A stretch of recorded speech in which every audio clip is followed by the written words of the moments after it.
Masyado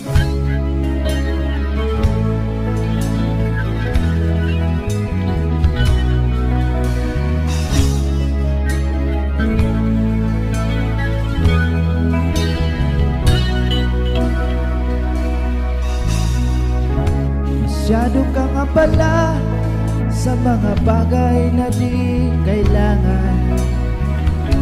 Masyado mong binibigyang pansin ang sariling kapakinabangan. Di mo na nabigyang pansin ang iyong kaluluwa. Kung bawian ka ng buhay, saan kaya pupunta? Sa awiting ito, nais kong ibahagi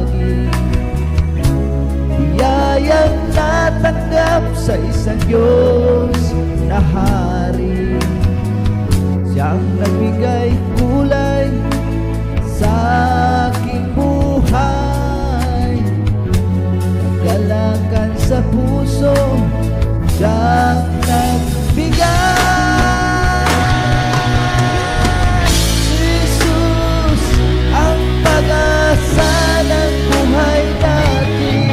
Sa Kanya langit ay kakapit. Kung sa buhay na ito'y di mo siya natanggapin, napamakan ay daranasin.